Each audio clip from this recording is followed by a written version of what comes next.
Hello and welcome to episode 209 of MLS Aces Podcast. Here, I'm Vaughn Pullman, joined by no other than Uncle Sam Nelson. Sam, how are you doing, man? Hey, I'm doing fantastic. How are you, Vaughn? I'm doing well. How was your Christmas? Have a good one? It was very good. It was very good. It's been a good couple days. How about you? Yeah, no, very nice here in North Carolina. It was like 70 degrees. Did an outdoor Christmas with family. It was very nice. Global warming's a real thing, for sure. For sure. But yeah, no, very, very low key, and just trying to stay safe out there. Obviously, we're missing Tom this evening, as well as Jason. So it's going to be just myself and Sam here this evening. Just the two of us. It's a first. Taking the wheel. Hey, this is a great way for us to wrap up 2021 and head into 2022. But yeah, Tom wanted us to get a little episode in, talk about some of the moves that have happened in MLS and some of the big ones that are clearly pending. Looks like some really big moves happening in MLS heading into the new year. So we're going to chat through some of that. But before we jump into everything, let's give some love to our sponsors out there. Tom is the one that knows this speech real well, but we'll do our best to thank Soccer 90 because this episode is brought to you by Soccer 90 and Added Time Outfitters. I believe you can go to either one and use code MLSAces and get a nice little discount. Support us here at the podcast. Soccer 90 is a great site to get all of your soccer gear. You could probably get a Liverpool jersey like I'm wearing here myself. Or at Added Time Outfitters, you can get some cool wristbands to commemorate your favorite moments from your favorite teams. And you also should go ahead and follow us at MLS Aces. I know you can look down below our names here. I'm at VI Pullman. You got Uncle Sam at Uncle Sam. Is that 13? Yeah, it's 13, but in Roman numerals because I'm fancy. What's the significance of the 13? That's my lucky number.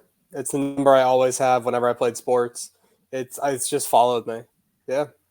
Well, there you go. It's also the year I graduated from high school, so if that helps. So there's some significance there. There's some significance, yeah. It's everyone else's unlucky number, so I took it on to be my lucky number. That's fair.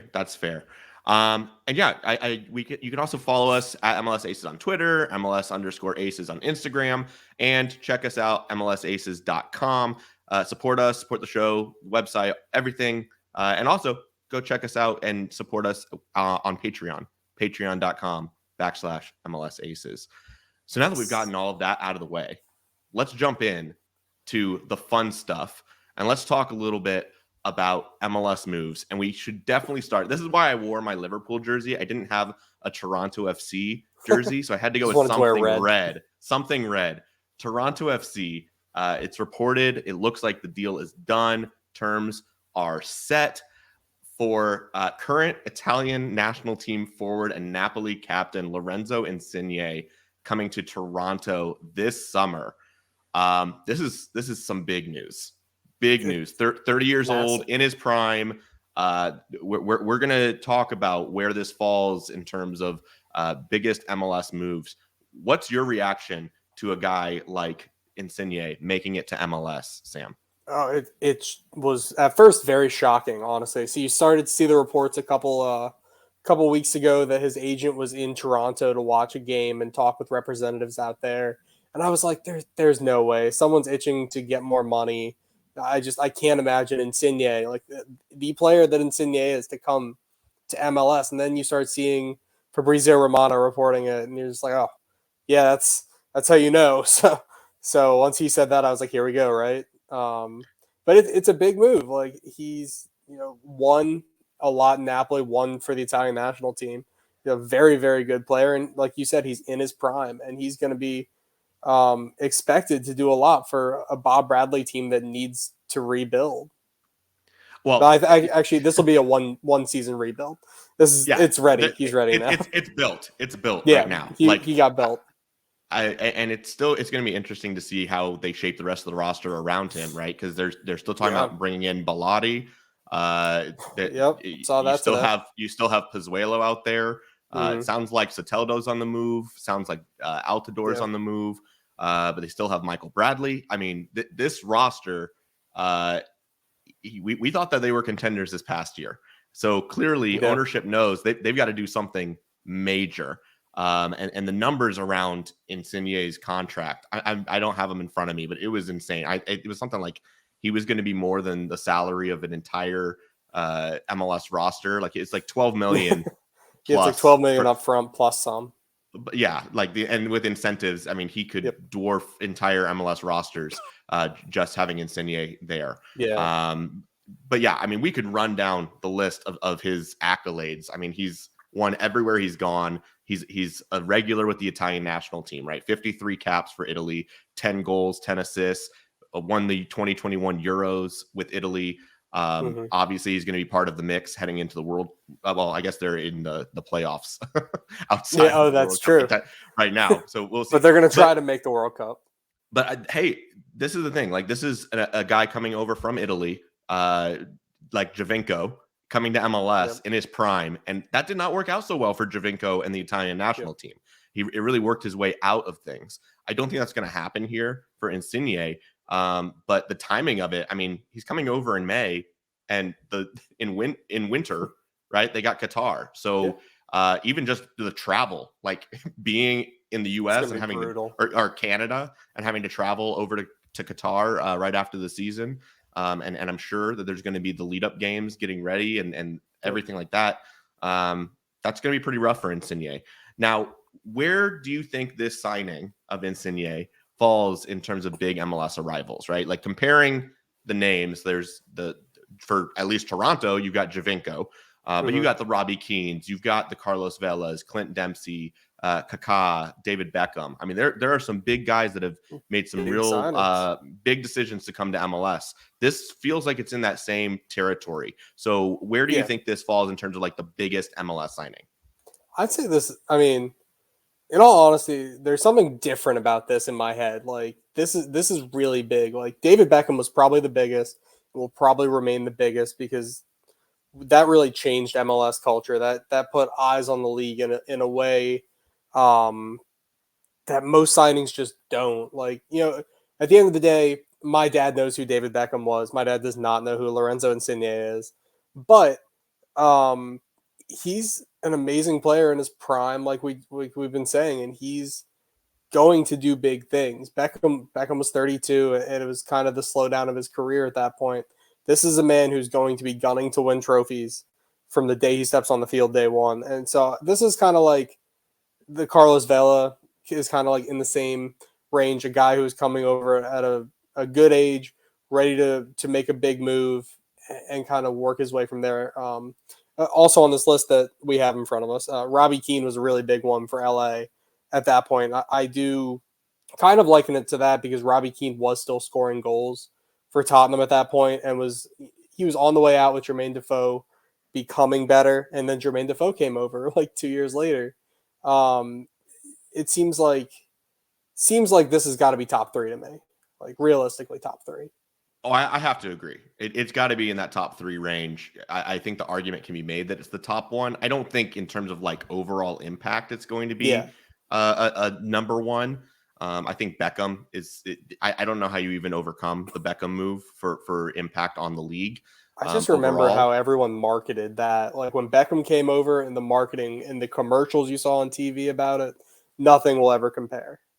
Well, no, and we're still seeing the effects of it, right? Like there's another franchise in Miami, and there's literally. Still all, and now for Miami, there's all of the connections of other players wanting to come and play for Beckham's team and get to Miami, and they're always in the tabloids in England. Like the Beckham effect is really, really real. And I think that's where Insigne can do the same in probably the Italian market, right? Like I think that's the big thing here is that you're drawing a whole other set of fans into things. I think the biggest thing here for me is the pressure that is going to be on Toronto to come out of the gates hot. I mean, this is going to be Bob Bradley having to replicate greatness in Toronto. With still a roster that you're not going to get Insigne until the summer. So he's going to have to come in the middle of things. You're going to have a new style trying to be developed, new players, new everything. And the pressure is going to be on for everyone to perform. And for Insigne, anything less than an MVP level, seriously, the pressure is like you've got to contribute 30 to 40 goals in a 34 game season. Yeah. Like anything short of that, and it's going to be bashed. Like what he is going to be bashed, not only domestically, but also like globally. Like absolutely. The Italian media will not hold back. And I don't think he will struggle with that in any way. Like I think the way Giovinco dominated the headlines when he came to Toronto and totally changed the way that the entire league was viewed, I think Insigne can have that same effect. And I think that this is the good sign here is that MLS teams are still willing to make these moves, right? Like I've kind of felt that for about 2 seasons now, we've kind of lost some of that star power, right? Like we got the Carlos Vela signing, and Carlos Vela was outstanding, but he's been having his injuries. We had the weird 2020 season, 2021. He was a non-factor. Chicharito came in, Chicharito that wasn't great. No, he wasn't what we were all expecting. And we don't have Zlatan in the league anymore. He could maybe be in the same conversation of big MLS arrivals. So I feel this is a big move of like getting a big name in the league again. Yeah. Right? Like I think that's the most important thing here is that we've kind of missed out on that for a couple seasons. And this feels like, hey, we're getting back into it now. In terms of like global stage. Right. And it's a big thing too, because he was turning down an offer from Napoli to stay as their captain. And I know that there were offers, in other leagues or in Europe that wanted him. Like he's a very good player. And for him to say, no, I'm going to go to MLS, that's a big deal, especially like you said, in a World Cup year. Like he's going to be fighting for a spot. Like that's important because most guys will just find another team that they can just play on for the year before the World Cup to guarantee a spot. Well, I think that's probably where his move is being called into question the most is ambition, right? There's still this perception of MLS in the global market and of players coming to MLS as like their retirement option. And we're talking about him coming in his prime, leaving Serie A to play in MLS. And is that the right move for Insigne? And is he making that move because he's lacking ambition? Like he's trying to take the easy road? Or is this him wanting to make a legacy in another market? And let's use that to kind of segue. Tom wanted us to hit on this ESPN FC article. I apologize. But yeah, this ESPN FC article. I don't know if anyone saw it. But yeah, trash ass ESPN FC post. Drop it. That is what Tom wanted us to use. So basically, it was a pretty bad misquote of Sebastian Giovinco. The quote was, "It's not real football. That's something else." Talking about MLS.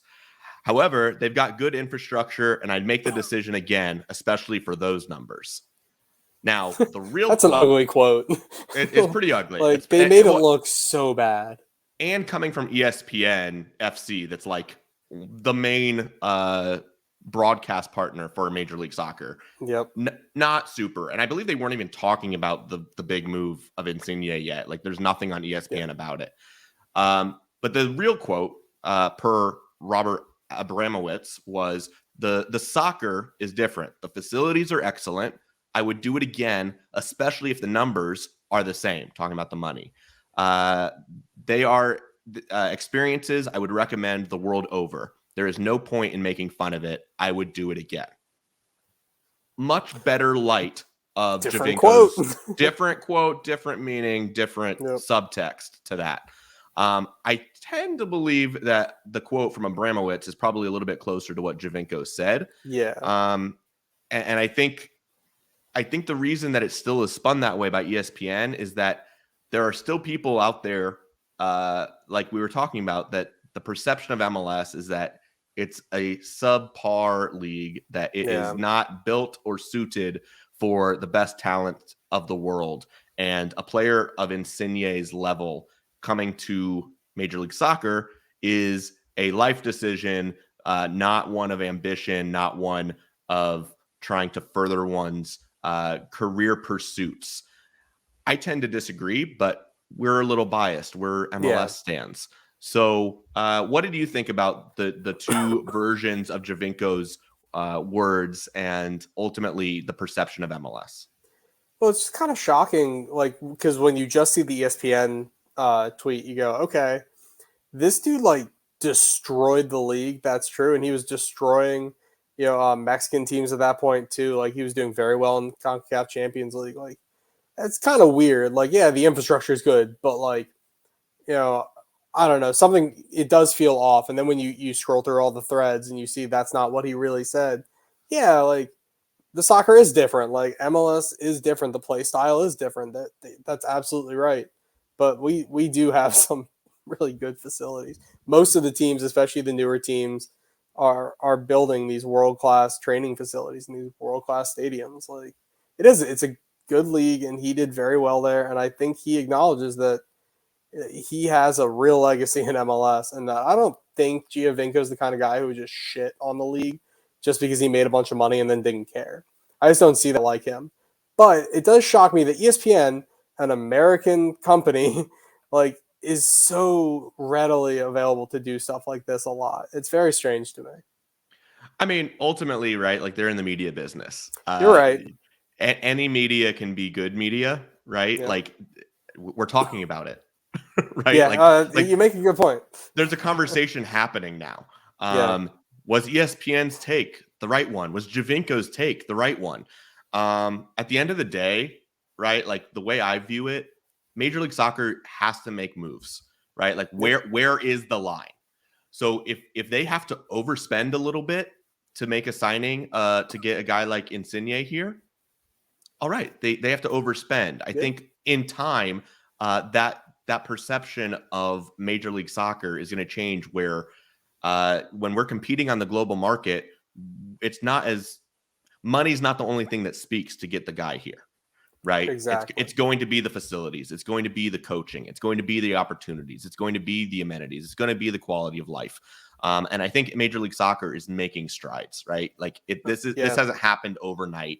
And eventually down the road, the goal is going to be that this sort of signing isn't reserved for the top 3 positions on a roster, right? That you can do this up and down a complete roster. And then, Major League Soccer is going to be one of the top leagues in the world when they can afford to have the Insignes top to bottom, and it makes financial sense. But even right now, you look at the European leagues and you've got teams that are going into financial ruin over the wages that they have to support for the world's greatest talent.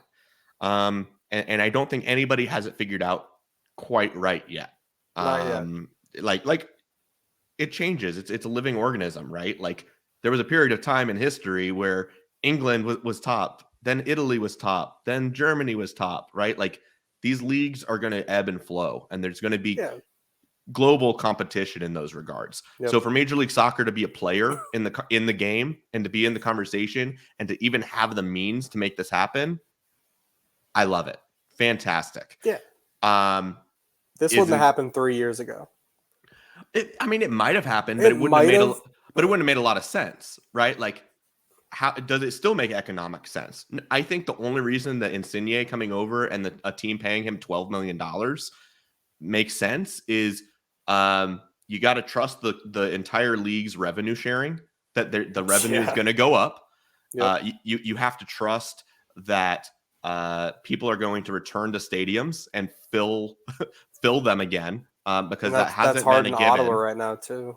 Exactly. It's very difficult, and especially when you've got restrictions with COVID and all those sorts of things. And also you're banking that there's going to be some serious revenue coming in from this TV deal. So that's, I think, the reason that MLS teams can even justify making this sort of decision. I could talk about David Tepper or NYCFC. I'll use them as the example, because they're part of Manchester City Group, right? Like they're owned by the Abu Dhabi royal family. Like they're not short for money. If they wanted to burn the cash and bring Leo Messi to NYCFC, sure, they've got the financial means to do it, and they probably can find a way to turn a profit off of it. that's where MLS like has the money there. It's going to eventually happen. Like right now, it's controlled spending. So I'm happy that there's some teams that are going out on that limb still and saying, no, we've got to overpay, we got to overspend. It's a lot of money, but hey, let's do it. Whatever. I lose $4 million here. Great. Right. The reason I was going to talk about David Tepper is I was at the Panthers game on the day after Christmas, and I'm sitting there and I'm watching Cam Newton, who's there on like a half season rental. They're like subbing him in and out with Sam Darnold. Right. And I'm like, $10 million. One quarterback, that one player on the field that David Tepper has on his payroll, he's this entire roster for Charlotte FC. Yeah. Yep. Right. Like it's just a drop in the pond, right? He's going to be okay. He can afford it to swing and miss. And so I think that this Insigne move is another one of those. MLS has some guys that can afford to swing and miss. But for Insigne, right, like the expectation is you got to be that Javinko for Toronto. Oh, yeah. And we're talking about MVP, coming into the league, continued success. I mean, they won the Canadian treble, right? Yep. Like yes, they did. You got Bob Bradley coming over at LAFC. One of the best coaches in the league. One of the best coaches in the league. He's won everywhere he's gone. And ultimately, he had the points record with Carlos Vela. So, all right, now Insigne is going to have to do the same for Toronto. Can he do it? I'm looking forward to seeing whether or not that happens. Is there anything else you want to touch on about Toronto and Insigne and MLS and that connected picture? No, I don't think so. I think Toronto, thankfully, after this past season, will be must-watch TV again come the summer. But I mean, for us, we're going to be watching roster building the rest of this offseason. That's going to be one of the best parts. Is how are they going to build around this money and with the salary cap and the guys they have with a team that just was kind of a lot of dead wood last year. Well, and beyond that, right? We're coming into January. We have a very short window before preseason starts. I mean, we're only like 60 days away from the start of the season. Not even, like just under. So how are the other teams going to respond? Right? Like other teams are going to have to counter this move. If Insigne really is that guy that takes Toronto over the top, I don't think the LAFCs, the Seattles, the Atlantas are going to sit around and just watch it happen. I think that's the difference now is that you're going to have several players in the game that are going to say, oh, wow, we've got to keep pace. And this is a move that could also push the league in that regard in terms of other teams having to counteract this sort of move. So, yeah, love it. You're right. Love it. So let's move on to some less exciting signings. They're all exciting signings, but they're not as big. Yeah. The ramifications are not as big. MLS re-entry draft stage 2 was completed this week. Yes. Now, as a reminder, if a player was selected here in stage 2, that does not mean that they are on the roster. It means that they can sign a contract with that club, and the club that selected them currently holds that player's MLS rights. That's the main purpose of drafting a guy in stage 2 as opposed to stage 1 is the MLS rights. So let's just go through. I'm going to list the guys that were picked up and by what team, and then I'll get your take on which ones could have the biggest implications for rosters. Okay. So FC Cincinnati selected left back John Nelson, formerly of FC Dallas. Colorado Rapids, they selected midfielder Brian Acosta, also FC Dallas. San Jose Earthquakes took Jan Gregus, central defensive midfielder. Minnesota United took Eric Dick, goalkeeper. And then Columbus Crew selected Brady Scott. So there they kind of flip-flopped some goalkeepers there.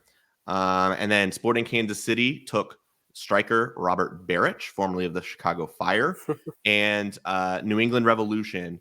That was the end of the re-entry draft. We'll stop there. Let's take a look at those first. So those 6 signings are guys picked up in re-entry draft stage 2. Which ones do you see having the biggest impact on rosters?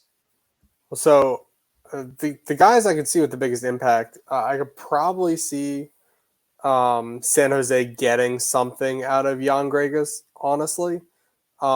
he fell out of favor with Minnesota pretty well. He's been there since season 1 in Minnesota, I think, and he was one of those big Scandinavian pieces that Minnesota was going to be using with their scouting network, and it just didn't work out too well. But I think there's something there with him, and he is only 30, and San Jose just needs some work and some help in the midfield and depth pieces.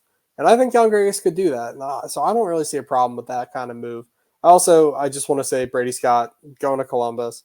That's just great. He's gonna, be in a good setup. He'll probably get loaned out again this year. But Eloy Room, before that was Zach Steffen.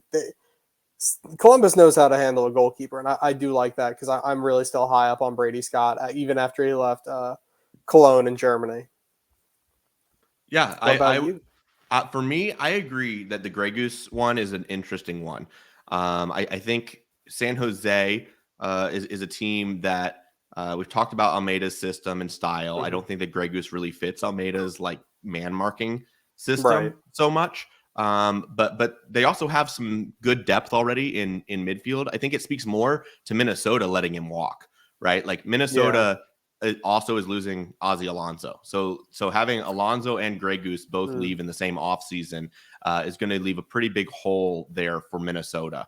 And Grey Goose, I think the goal here is for him to step in and be the Magnus Eriksson, right? Come in here and be a contributor, be a big body in midfield, have that physical presence. I really like his ability in MLS. And I was kind of shocked to see him leave Minnesota. I agree. That's probably the one that I could see being the biggest impact here. And then beyond that, obviously, I'm a fan of the Robert Beric move to Sporting Kansas City. I think it's creating an interesting little dynamic up top, right? Alan Pulido's been in and out of the roster. So now you've got Alan Pulido, Kyrie Shelton, and Robert Beric. You're going to have to find a rotation there. And Beric in 2020, I think he had 12 goals. He was second or third in Major League Soccer in 2020. He had a really good year. He had a great year, and he just was on we've talked about it before, a dumpster fire of a really roster in Chicago. Terrible fire team. I actually had him selected to win the Golden Boot. Obviously, swing and miss because he only had 8 goals this year. Well, but my thinking was, who's going to score the goals for Chicago? The only guy is only him, and it kind of that's what happened. He just didn't score enough of them. 33 games, 8 goals, 2 assists last year. He's only 30. He's been a DP, so I think both him and Grey Goose were DP level. But part of this whole process of being selected in the re-entry draft is that these guys are out of contract. So you have the opportunity to renegotiate a contract. So in theory, these teams can negotiate, get them below the DP threshold. Obviously, there's no transfer fees related, so that can play a big part in getting them below the DP threshold. Interesting little move here for those guys. The goalkeepers that we talked about. Brady Scott, Eric Dick. Not big moves. I'm not expecting big minutes there. Well, no, neither of them are going to play this year. No, John Nelson. I think he's a good pickup for Cincinnati. Yeah. That's one that probably he's going to get some starting minutes there. And they need it. And Acosta's a big name. Ultimately, he's been a big player for FC Dallas. So now we're going to have 2 Acostas in the midfield for FC Dallas. I kind of like that. Going to have to get used to that. Two former Dallas midfielders playing in the Colorado midfield now. That's right. Well, that's exciting. And this is fitting the Colorado model, right? Where they're taking guys that are MLS proven talents, maybe some guys that are missing out on opportunities, want to take that next step. Both them and Montreal are kind of doing this, and I'm sure we'll talk a little bit about Montreal here in a minute. I like the move for Colorado in picking up Brian Acosta. Let's talk about a couple of the other moves here real quickly. While we're talking about goalkeepers, obviously you're our resident goalkeeper. Brad Knighton re-signs from free agency with New England. So stays in New England. I thought he might end up being a guy that would come to Charlotte because he's a Carolina boy. 36-year-old, been with New England since 2014.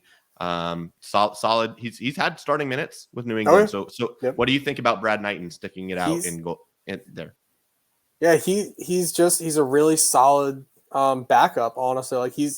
if I had like a backup, he'd probably be the guy I'd be looking for. Matt Turner is obviously like just a really strong starter, and you're not going to get a lot of time unless there was like an injury or there's just a bunch of games back to back kind of thing. You're probably not going to get much playing time. And Brad Knighton, I think, acknowledges that it's a very, very good team in New England, and he wants to be a part of that. And I think that's really good. And he'll be fine. He'll be getting those USOC minutes and, spot game here or there. I don't think there's anything wrong with that. If you can kind of, if you're okay with that, I would take that and be with the Revs for another season. How long did they re-sign him for? Do we know? I don't remember. Probably just a year or two. I think it's a year, but that's fine. Like that's honestly really good. Like him, Earl Edwards Jr., and Matt Turner. That's a solid goalkeeping core. Well, yeah. Well, and I don't remember. Did we talk last episode about the other moves that New England's been making, like bringing in Leggett? Oh. Did we talk? I think we talked about Leggett. I think. I'm not. It seems like something we would have talked about. I feel like it, but I'm not recalling it, and that's why I feel weird, and I'm not seeing it in the notes. So Sebastian Leggett is on New England. Yes. Just so you guys know. They're making some moves. They're doing some things to supplement the roster. And I think that's the big thing here with Knighton is that you're getting guys that are keeping the core together, that's keeping that stability. And for New England, we're talking about Toronto bringing in Insigne. New England, if it's not broke, don't fix it, right? Exactly. Best team in MLS. Like you want to supplement it. You want to do those things to keep things interesting, keep competition up, and push the team forward. So yeah, this is a good one, Brad Knighton. You didn't just create a hole. You kept something that was already working, and you're continuing that. So Absolutely. Good there. So let's talk about some of the other larger moves that have happened here this past week. Let's jump to Philadelphia. Philadelphia acquired striker Julian Carranza on loan from Inter Miami for 2022 with an option to buy. So I love these interleague trades that happen. He's been with Miami since 2019, and he spent 2021 not really playing soccer due to Miami having too many DPs, like 5 DPs on their roster that they needed to get off the books. Yeah, so Carranza was one of the victims of Miami's mismanagement. So this is a guy that didn't quite pan out in Miami and was a very highly touted prospect coming into MLS. Yep. So for Carranza to go now to Philadelphia Union, it's an interesting thing because there's quite a few strikers on Philly's roster. You've got Sergio Santos, Kasper Shabilko, Corey Burke, and there's a lot of Philadelphia Union fans that have been calling for a big name striker to be brought in to try and ultimately take that next step for their franchise. Does Carranza do that for you? And what does it mean for Philadelphia's roster build? Like, are some of these other guys potentially going to be on the move? Is Carranza a starter? Is this just a holdover? What are your takes? So it's tough because, Philly wants that next big guy, and you're getting a 21-year-old who didn't get to play last season because Miami doesn't know how to handle a roster. And that's tough, but you're getting a guy on a really good deal at the end of the day who was 19 when he came to MLS, got to play 2019, right? 2019, 2020. And we'll just kind of see how it goes. It's kind of tough. Like, I assume he'll be on like one of the young DP contracts in Philly, but someone's probably going to have to go. One of those strikers. Kasper, I can never say his last name. Shabilko, yes. Yeah, he had a really good season last year, including a really good goal-scoring record in the CCL. So he'll probably stick around. And so it'll come down to who are you going to lose, Sergio Santos or Corey Burke. And it's that's a tough way to do it at the end of the day. I don't see it as a problem, but I don't see it as a solution. This isn't like the guy who's going to fix all your problems in Philadelphia, who's going to just come in and score 10 plus goals right away. He very well could, but it's moving from Miami to Philadelphia after barely playing soccer last year, and that's going to be hard. And so there's going to be that period of just getting used to it again and getting back into the swing of things. And maybe he loves it there. And Jim Curtin's a great coach, so maybe he does, and he just takes off well. And that's what I would hope for him. For for Miami, you got a DP off the books. And that's good for you, I guess. Otherwise, but maybe they don't re-sign him though. Like, and then he goes back to Miami at the end of his loan, and you look bad again. Well, I mean, I think that's the big thing, right? Like, I think Ernst Tanner and Philadelphia have proven to be very savvy in MLS and in navigating roster builds. I think that's the big thing here is you're getting Carranza that Miami paid a pretty steep sum for. They had to obviously make the transfer fee. I believe he's a young designated player. So getting him on loan, it's a little bit easier pill to swallow. Yep. And I think you're giving a player that has a high ceiling, a change of environment, and putting him into a winning culture. So for Philadelphia, I think it's a great move. I think it's something where if they find that little gem, and it's the misfortunes of Miami, like, great, you get to take a flyer on a guy. Doesn't hurt your roster build really. If it works out, you've got the buy option already there. So you can snap that up. And at that point, obviously the transfer fee is coming off. So I'm assuming he would probably drop below the young designated player hold for Philadelphia. It's great for them. They get to try him out for a year, see what happens. And it creates a little bit of a situation where we're talking about all these guys, Corey Burke, Sergio Santos, Kasper Shabilko. Maybe those guys are now dispensable, right? We were talking about where they need to mix some things up there. So the question is going to be, what does Ernst Tanner do the rest of this offseason with those guys? Personally, I've been taking a look at Kasper Shabilko as a target for Charlotte FC. And I'd like to go on the record with that here. The reason being, Charlotte FC is very thin right now on attacking talent. Right now, Jordi Reyna is their pretty much all of their MLS goal output. It's exciting.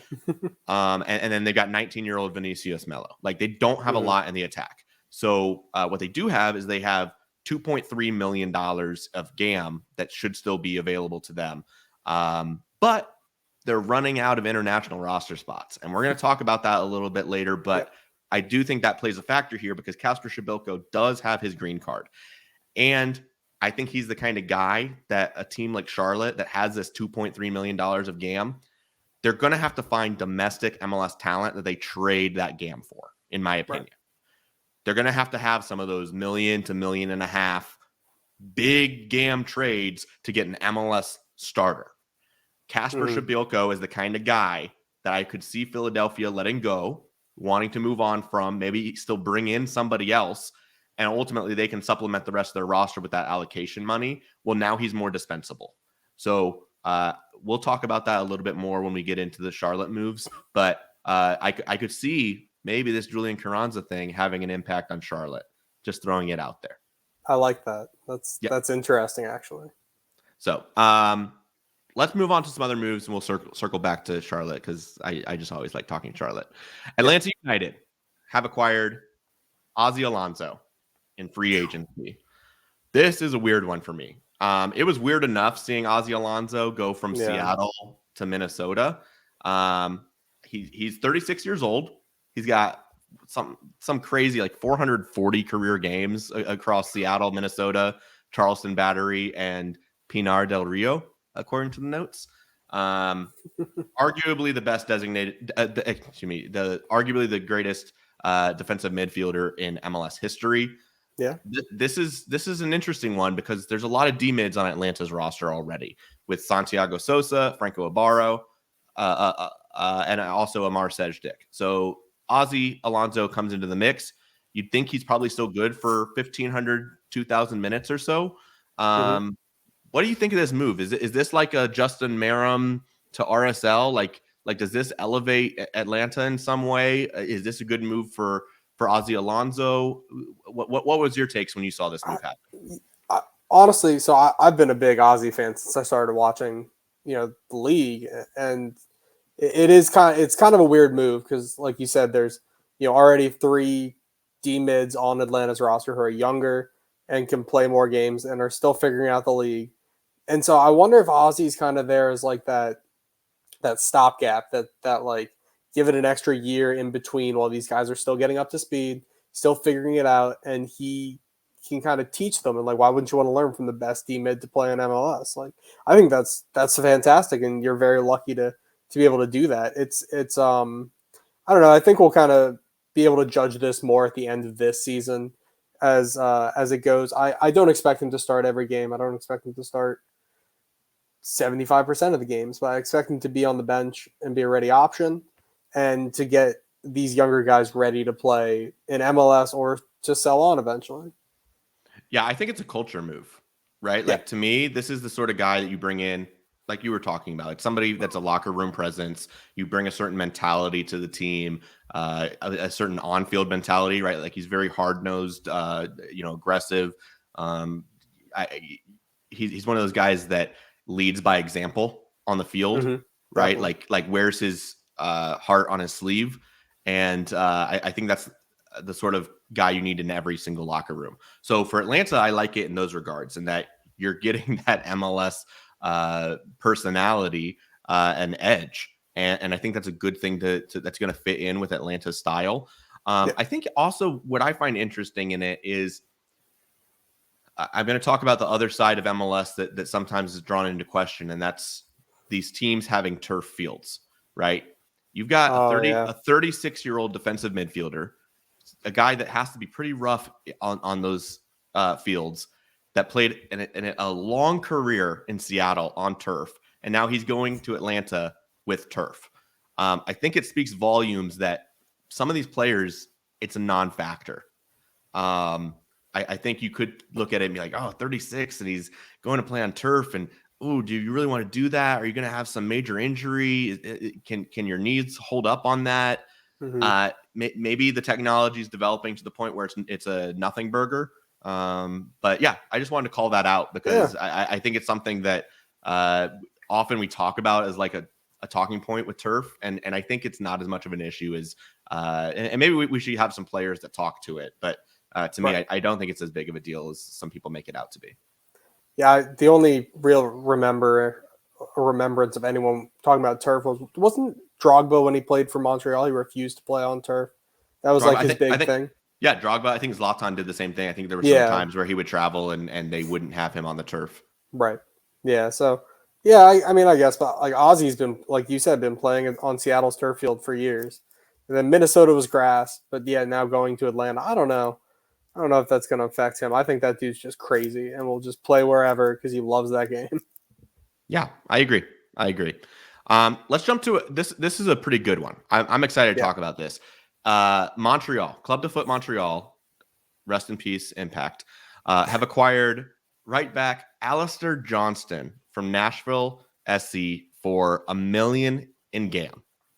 Pretty big move for a guy that was a super draft pick for Nashville. This is a guy that was drafted in 2020 at 11th overall, was a quality right back for Nashville, a team obviously that we talked about in their first two seasons, how they were a respectable club, had some deep playoff runs, and Aleister Johnston was a big part of that. He's developed into a regular right back for the Canadian national team. He's still only 23 years old, but he's got 49 games in MLS under his belt now.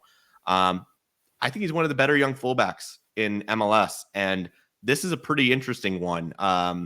First of all, Nashville being willing to let him go, but also getting a return of $1 million in GAM for Aleister Johnston. Money. That's big money.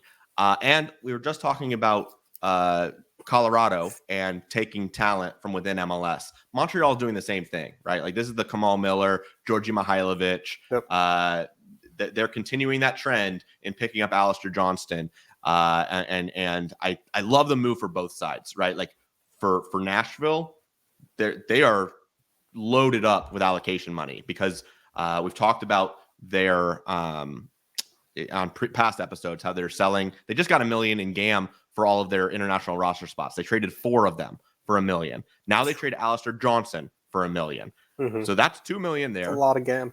And you start with 1.625. So all of a sudden, Nashville is sitting on like 3.6 million of GAM, and just kind of collecting more and more of it on a roster that is very domestic heavy. It's pretty intriguing what they're doing right now. Definitely a different sort of roster build for Nashville. Love it for them. Hopefully they can replace Alistair Johnston. But then for Montreal, Aleister Johnston's going to fit in great with their back three that Wilfred Nancy wants to do. I think for both sides, this is a win-win and a very interesting move for the offseason that we could be talking about.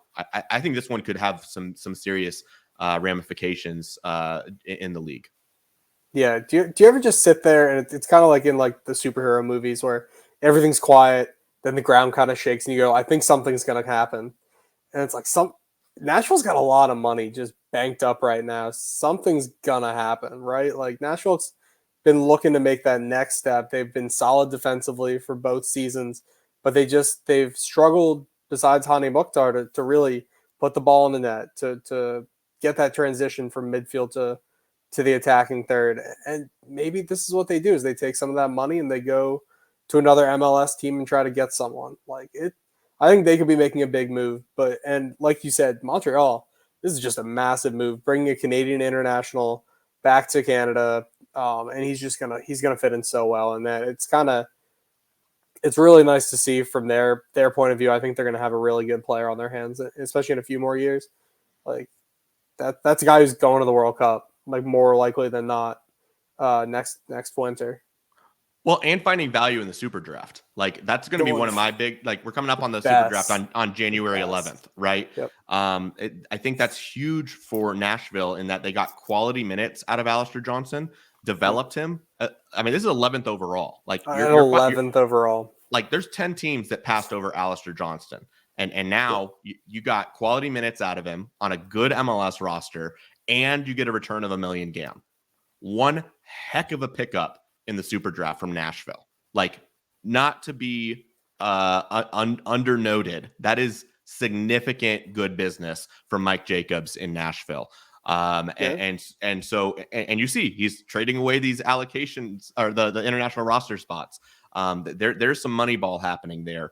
And also we've seen this is a team that their foundation has been defense. You got Hani Mukhtar there, who was an under the radar DP signing. People didn't think that much of it. And then he turns into basically MVP level in his second season. Nashville consistent right out of the gates as an expansion team, being savvy in their roster building. They're a story to be had, and I think this is a move that plays into that narrative. No, 100%. A couple other moves to discuss. Let's talk about Austin FC. They are kind of on the other side of the spectrum, a expansion team that struggled a bit. They acquired striker Maxi Urruti in free agency. 30-year-old, 338 career games, which includes 83 career goals. I'm surprised it's that many, actually. 83 career goals and 34 career assists. He is the first player to play for all of the Tejas teams. So he has played for the Houston Dynamo, he has played for FC Dallas, and he is now going to play for Austin FC. He did have 7 goals in 30 games. He started really, really hot. That's kind of a story on Maxi Urruti. Like, he starts really, really hot. Like, I think the past 2 seasons, he's had like 2 to 4 goals in the first like 3 weeks of the season, and like is among the league leader, and then it all like crumbles and goes downhill. He joins Danny Houston and Musa Jite as the strikers for Austin. It's an interesting move for them. It's an interesting move for Maxi. What were your thoughts seeing Maxi go to Austin? It's probably a good move for Maxi. He'll probably get some good minutes, but I don't know. Was this like, this is Austin's, like it's a free agent move. Like it's a big move getting a guy who's played this many games in MLS, but what are you going to get out of him? Like you said, like he starts hot and then, 7 goals in 30 games this past year. Maybe it was the lack of service. It's not like Houston was a very good team last year, but maybe if Austin gives him the service, he'll be able to put the ball in the net. It's going to be hard. And I don't know if this is the kind of move that Austin needed, but they did need to make moves. And at the end of the day, I don't know. I guess it could have been worse. You got him on free. So that's good. I don't know. I'm not super high on Maxi Urruti, so I'm probably not the person to ask. Well, yeah, I don't think it moves the needle a lot. I think this is the Danny Houston replacement, right? Yeah. Like Houston only had 5 games before he got hurt. I think this may signal that there may still be some lingering things going on there. So for Maxi, I mean, I guess you need a guy that can come off the bench and do something, because Jite should be the starter. But there's not a lot of goals coming from up top for them. So Maxi, he's not going to solve that. But is he going to give you serviceable minutes? Yes. Is he going to give you energy off the bench? Yes. Can he press? Can he play in a 4-3-3? Yes. These are all things that Maxi will check the box on. And we just talked about Ozzy Alonso, right? You're getting somebody with MLS experience. You're getting somebody that's used to that can contribute in the locker room. Obviously, he's been all around in Texas, so he likes all around Texas. So for Urruti, great. You get to stay in Texas. And I think Austin is the sort of market. Obviously, their expansion year, the fans stuck around through everything. Yeah. So they'll embrace him. Maybe it's just a change of scenery is what he needs. And maybe Austin's going to be the place that he can take that next step. 30 years old, you kind of know what you're going to get. You're good for, if you can get 8 to 10 goals from Urruti, call it a victory. I think you're absolutely right. So we said we were going to talk about Charlotte FC. So let's jump back into Charlotte FC and their big move that occurred, which was acquiring goalkeeper Christian Kalina from the Bulgarian First Division side, Ludogorets. 29-year-old goalkeeper. He's got some experience in the Bulgarian First Division. He's Croatian. So we'll talk about, once again, his international status here in just a second. He had some experience playing in the Bulgarian Super Cup, in Champions League qualifying, in Europa League. And he joins Pablo Cisniega as the goalkeeping core of Charlotte FC. He signed through 2024 with an option for 2025. So this is a long-term play for Charlotte FC. I'll give my take on it first. I said he's Croatian, so he's going to take up an international roster spot. That is now going to be 10 of 11 spots spoken for Charlotte FC. I say 11 because they just acquired an additional one from your DC United. They have now spent $750,000 for 3 international roster spots. So the 250 was already a record. They've now done it 3 times over. That's the going rate this offseason for these international roster spots. And there was a question in the chat that was asking, Charlotte going all in on international slots, and can that work long term when you have to trade for them every year? My take on it is that there are 10 of 11 right now, but those guys are going to need to come off the books as internationals for this to ultimately pan out for Charlotte FC. They're in the process of working on clearing international roster spots by securing green cards for Anton Walks, for Jordi Reyna, I'm pretty sure for Sergio Ruiz, and for also Riley McGree. That's the reason that some of these guys were signed so early on. And some of these guys that they picked up in free agency and in the expansion draft were that they were well down the road on securing their green cards. So is it a concern? My only concern that I've got in spending $750,000 of allocation money on that is that it is an expiring asset, right? So once you use it, it's done, right? Like the international roster spot's gone. If you poured $750,000 into a player, that player is going to stick around. So I think maybe Charlotte FC is viewing that as like, I think the numbers line up if you look at it, in that the 2 trades for allocation money on the expansion draft for Tristan Blackman and Ismail Tujuri-Shradi, those totaled $750,000 this year. They've basically flipped those 2 guys and said, okay, instead of picking up 2 players in the expansion draft that may or may not contribute to the roster, we would rather take those 2 spots and convert that into international roster spot flexibility. We feel and trust our scouting to go and select 3 players that will have a greater long-term impact on our roster. So that's where I like the move, in that the team is saying, as long as they're right on it, I trust my scouting and I trust who I'm going to sign. Let me go do this with these picks instead. That's I think the apples move. Okay. Now, spending 250,000 of GAM on an unproven 29-year-old that's not already starting game in and game out in the Bulgarian first division is a little bit concerning. I think you can spend 250 within MLS and find a pretty consistent, reliable goalkeeper. Yes. Are you going to find your starter for the next 4 or 5 years? Probably not. And you're not going to get like a Tyler Miller for 250,000 GAM. So it's a low spend. I'm going to really like it if they can eventually secure a green card for him. It's not forever taking up that international roster spot.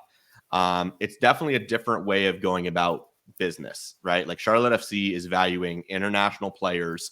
But I think that's the thing to also keep in mind here is there's a lot of MLS teams that have more than 11 guys that would start out as international roster spots. Right.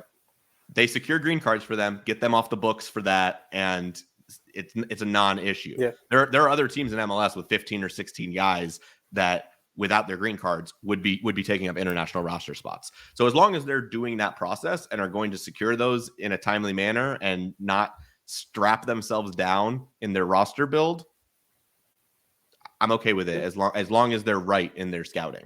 And that's my only concern here with Kalina. I did try watching some game film on him.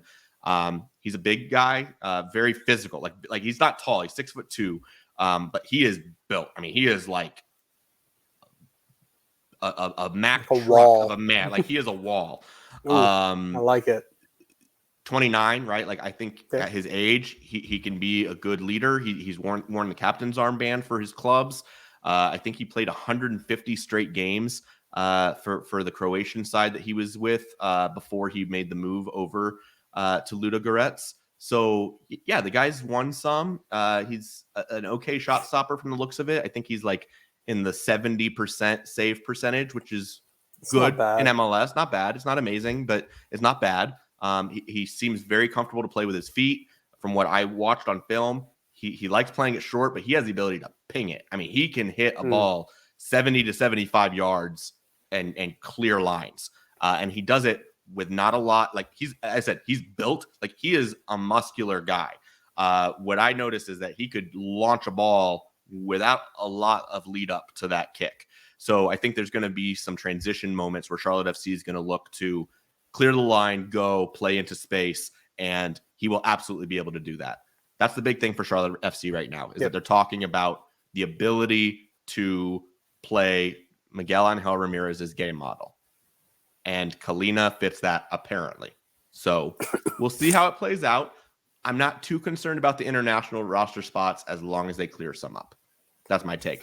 Now, I'm assuming you don't know a lot about Kalina, correct? About the Bulgarian goalkeeper? No, I don't. What I will say on the roster spots issue is that I recall this exact same thing happening with Atlanta when Atlanta came into the league. Is we're all kind of going, man, are these guys going to get these green cards sorted out? And I also remember Atlanta was very good at getting them done like that. Like it was just kind of like some guy's job, and he was just super good at it. So I'm with you, Vaughn. I probably wouldn't be too concerned. Like things are gonna kind of move in the right direction, and if they found their starting goalkeeper and a guy who is the backup on the Bulgarian side, that's all right too. He's got Champions League experience. That's not bad. Like realistically, that's not bad. Well, and once again, like I can justify it, right? In that I can say, okay, they spent $750,000 in allocation money that they traded for in the expansion draft. Yes.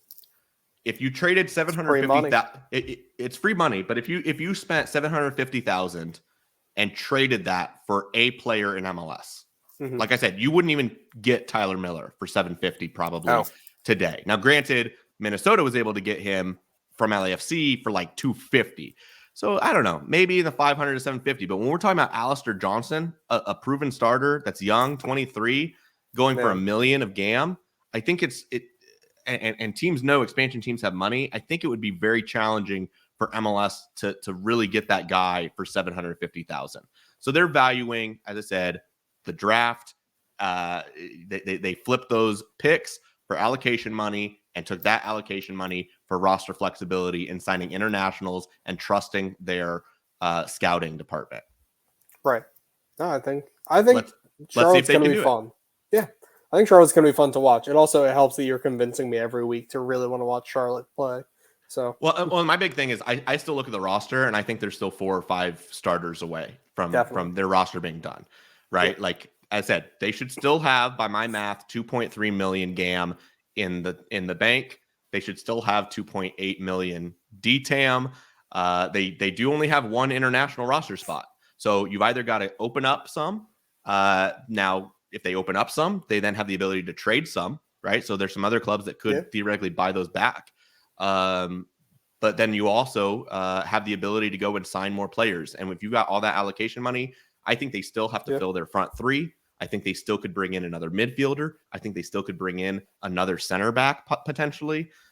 This roster is not done. And I think this first week and a half in January, I think between January 1st and January 10th, could really be barn burner. I think a blockbuster, like you were talking about for Nashville and what they're up to.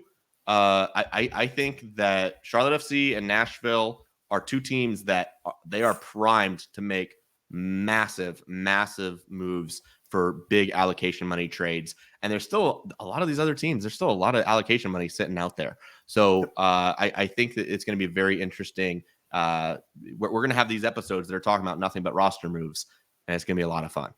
Yes. So anything else you want to touch on in this episode before we shut up shop? No, I'm good.